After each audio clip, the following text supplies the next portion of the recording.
Welcome to the Next Pivot Point podcast. This season, I am focused on sharing stories and ideas from global experts on diversity and inclusion. My purpose is to share diverse stories so that you can learn from others' lived experiences and walk away with actionable strategies to lead even more inclusively. I share this information because inclusive leadership is a journey. It requires bravery and courage, and you do not have to do it alone. At Next Pivot Point, I believe we are stronger together as allies.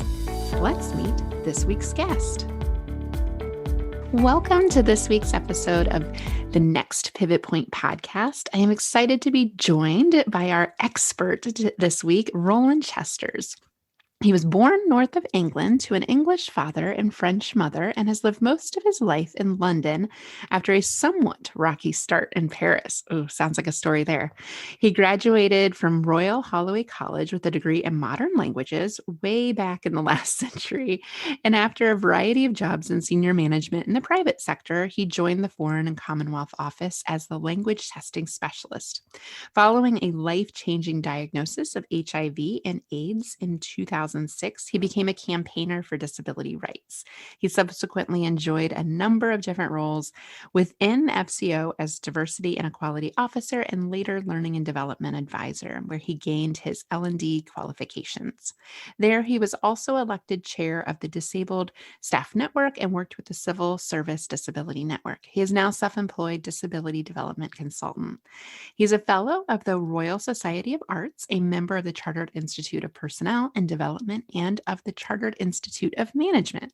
In 2017, he was awarded Best Personal and Professional Coaching Company, South England and Disability and Inclusion Consultant of the Year and by Greater London Magazine. Of the nearly 30,000 nominations in the 2019 National Diversity Awards, Roland was shortlisted as one of the 8 finalists for the Role Model for Disability. It's exciting.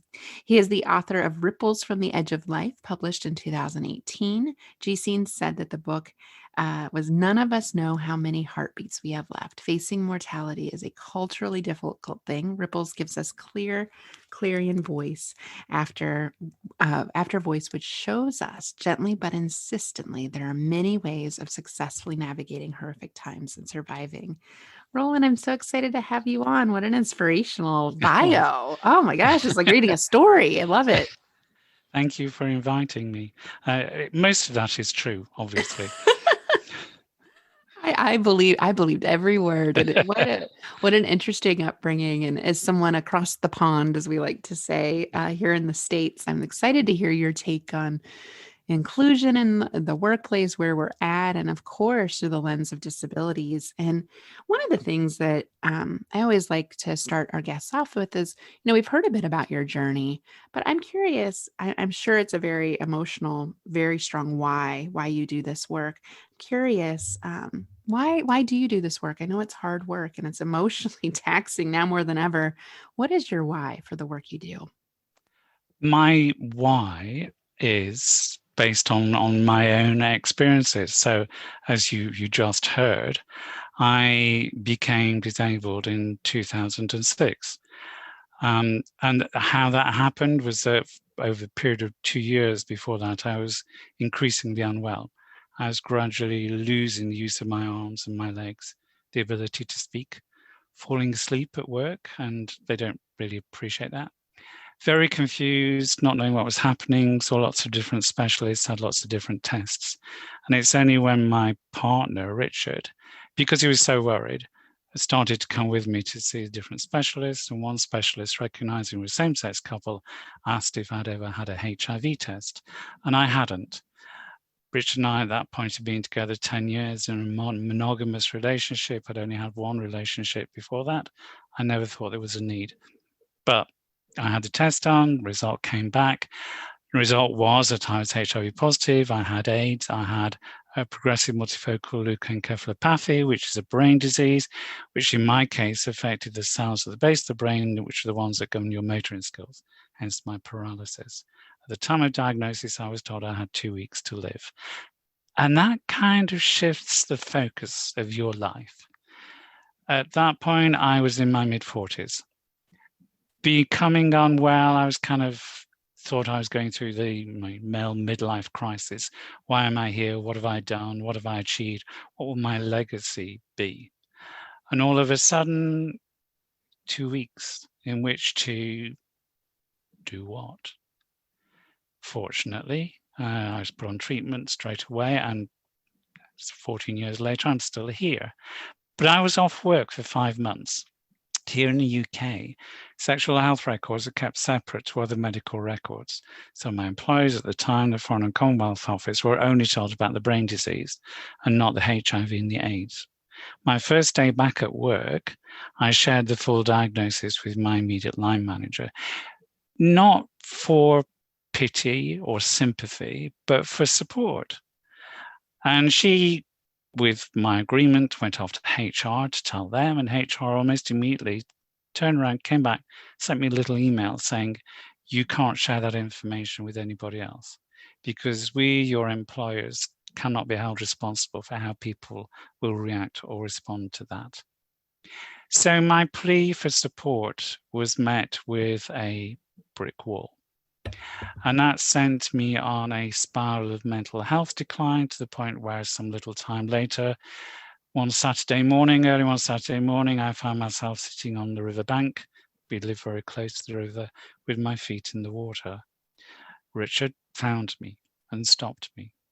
But on the Monday morning, going back into work as people gather around the coffee points, exchanging what they've been up to over the weekend, all I wanted to do was to say I actually tried to kill myself, and I didn't. And I didn't because I was scared. I was scared of how people would react or respond. And for me, that was the defining point, and understanding that I can't be alone in this. There must be other people within such a large organization whose voices are not heard, whose voices are not listened to, understood, acted on. And so for me, that was the start of my, I hate it, the expression, but start of my journey in inverted commas. It is a journey. And wow, what a story, Roland. It's so inspirational. Thank you for your vulnerability and courage and sharing all of that. You know, I think it's really important that we do share stories, again, inverted commas. So my book that you referred to is not only my story of my diagnosis, but I reached out to the wider HIV and AIDS community in the UK, and 13 other people have shared their narratives of their diagnosis. And one of those people said to me, don't call it a story, because a story implies, it's got a fairy tale happy ending. And not all these narratives do. Nope. Yeah, we know that story is all too common, right? It's a narrative that plays out over and over again for people that are marginalized. And, I think the most disappointing part of your story is how that email, like how workplaces, and I'm sure this still happens today, everywhere, dismiss the human experience of their employees. And if you think about the opportunity, I talk a lot about allyship and to be there for somebody that's different than you, that has a different lived experience than you. And your manager just probably didn't have the tools, didn't know what to do. Absolutely. And I have to say that in the intervening years, the Foreign Office has progressed enormously. Nowadays, it's a very different place to what it was back then. But this is a knee-jerk reaction based on fear. And when I eventually decided that I'd had enough, that I was going to speak openly about it, 1st of December every year is World AIDS Day. So I decided that the first World AIDS Day that I was open about my HIV status in the Foreign Office, I would invite some speakers in from the Terence Higgins Trust, which is the biggest HIV support charity in the UK, to give a talk about HIV. And I put posters up around the office advertising this event with my name and contact details, saying I was organising it as a colleague living with HIV and AIDS. Posters were defaced, graffitied. Some were slashed with a knife or a penknife. Some were pulled off the wall, torn into bits and trodden on. Some my line manager removed before I got to see them because she thought that it would be too upsetting for me to see what had been done to them. And that reinforced my belief, my conviction that voices need to be heard. I understand that this gut response is a response based on fear based on lack of current updated information. And people only access information when they need to access information. Why would somebody go and look up, what's the current status of HIV, unless there is a need for it? But in that particular context, where one of the FCO's policies was to support people in Africa and so on in other countries who were living with HIV. And yet in their own home territory, this was the kind of reaction that it got. Mm-hmm. Yeah. So people fear what they don't understand. Absolutely. And to spend the time investing in educating yourself isn't always something that people that are fueled with more hatred tend to do, which is part of the frustration of the work you and I do. I'm curious, Roland. I love to hear like that there's been a progression there, and that these things no longer happen. And I truly, in the work that we do in diversity, I see this middle manager, this line manager scenario play out a lot of like they don't know what to say, they don't know what to do, so they go to HR or they don't say anything at all. And to your point about how hurtful that was to you, I think this is a really good window into why managers need to lean into this conversation. And you and I know mental health has been a challenge before COVID, but certainly in the COVID environment, mental health is very, very, we're bringing our full selves to work and mental health challenges.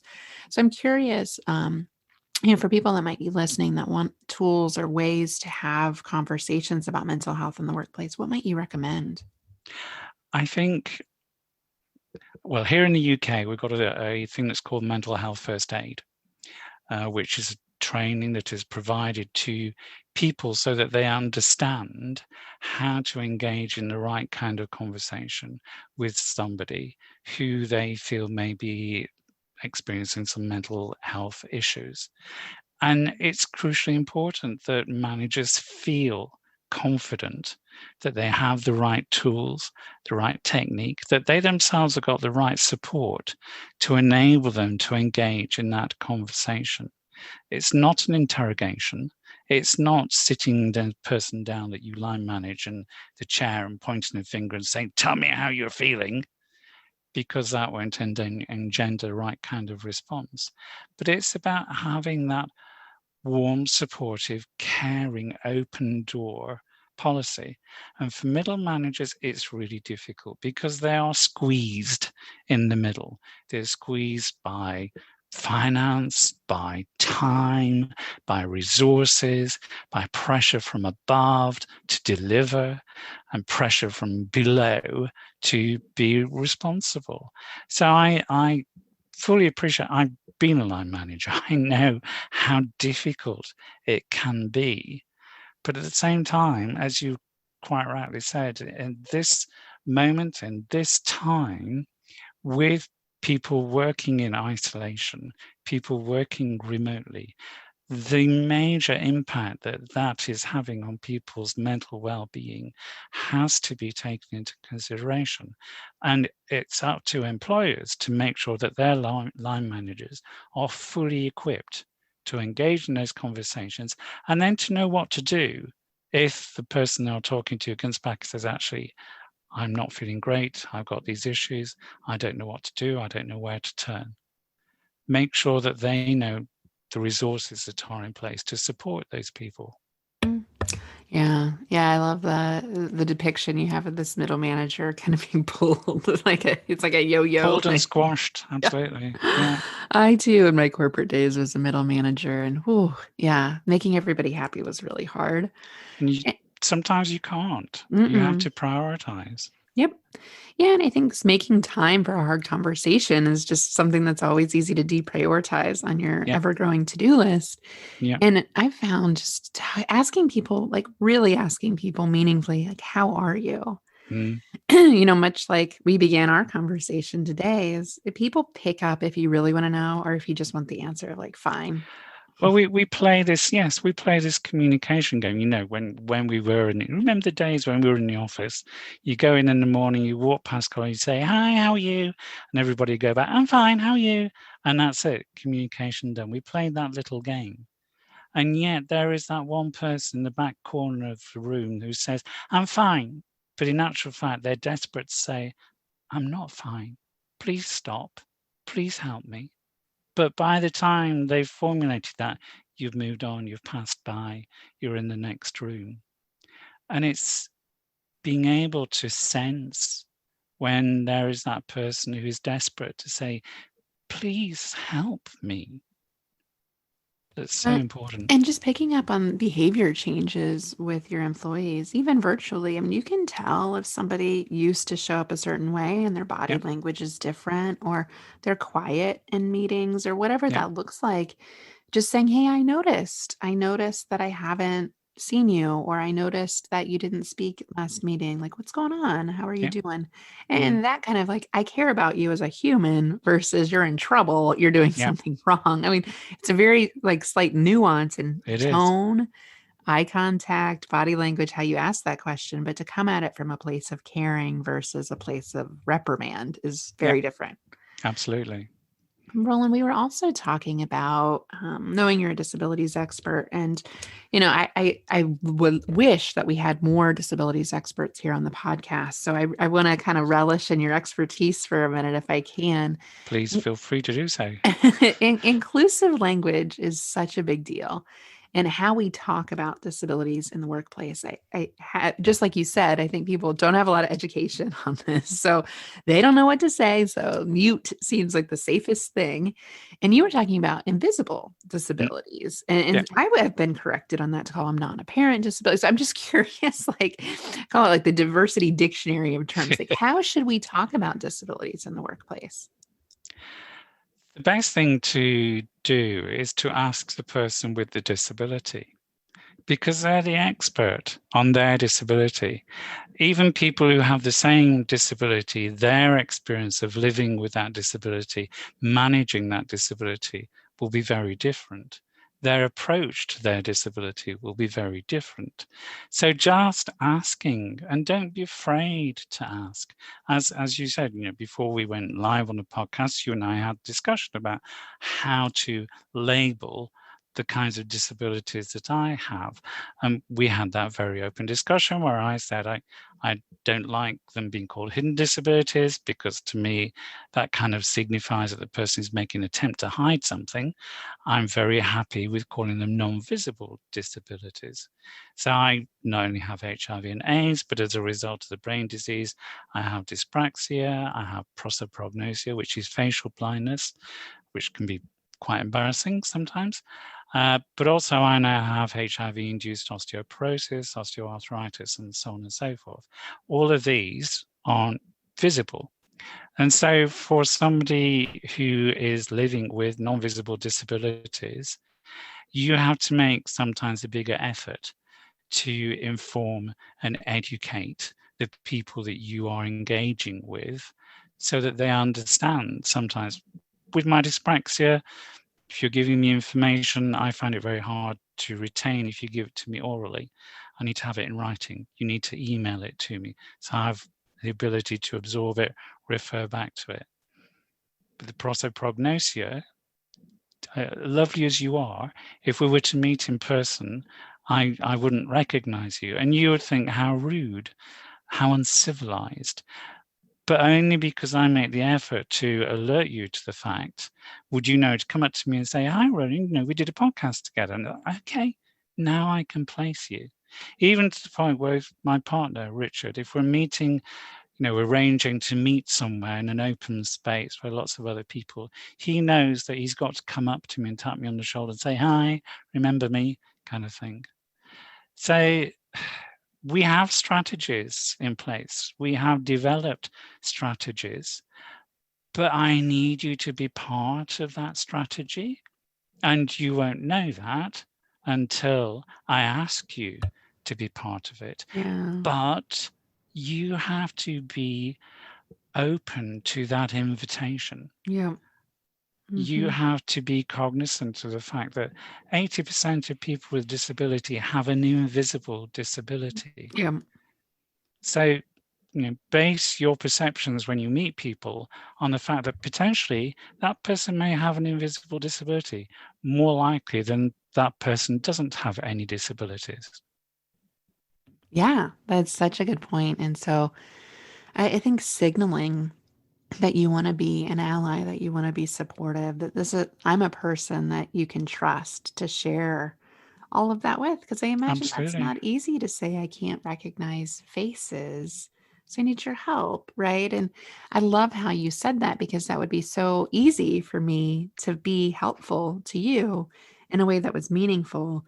So it's kind of this two-way approach of saying, declaring kind of the help you need and being open about that. Because asking for help, I think, is really hard for me. I know for me personally, this is on my vision board right now. Ask people for help. I'm like, oh, but I think also we want to help people. But we don't know how. So I'm But curious. to rephrase it, it's not help, it's support, Yeah, support. it's understanding, That's good. That's really it's good. trust. Can I trust me with you? Yep. Yep.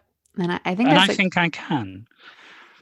that's a good question to ask yourself. If you want to be helpful to people that are different than you, how could I be supportive? How could I signal to somebody that I'm someone you can trust? Yeah. I'm curious to build off of that with you, Roland. Like, how could we be better allies for people with disabilities, especially in the workplace? So let me give you an example. Um, because of dyspraxia, I have problems in balancing. Before I became ill, I used to be a quite keen cyclist. Richard and I, after I'd kind of recovered a bit from the diagnosis, thought we would get back into cycling. So I went off cycling on Sunday morning.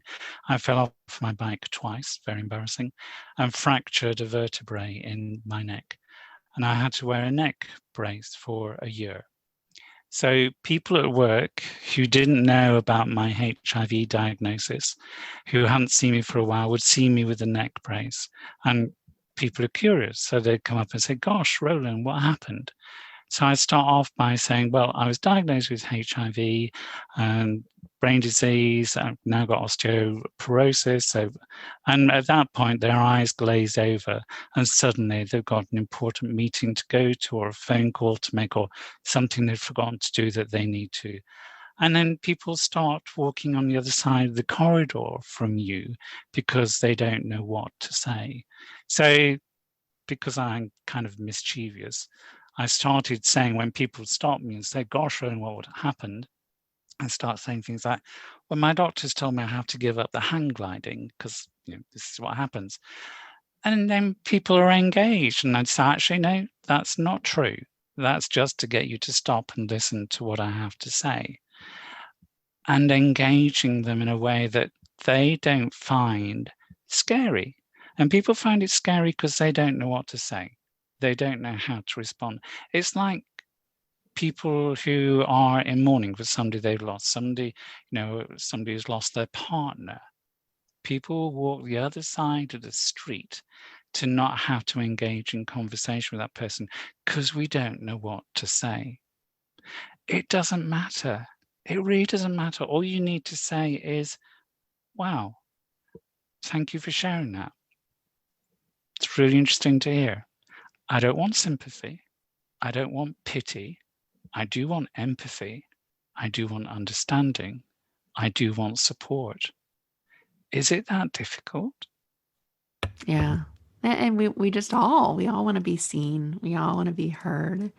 We all want to feel a sense of belonging. So if people are avoiding you, right, that's very hurtful. Yeah. And especially when it's just so simple to say, like you said, thank you for sharing that with me. I'm glad you shared that with me.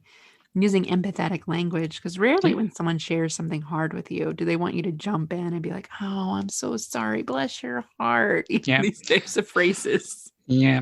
No, I hate that. Or even simply saying things like, where can I find out more information about this? Yeah. Yeah.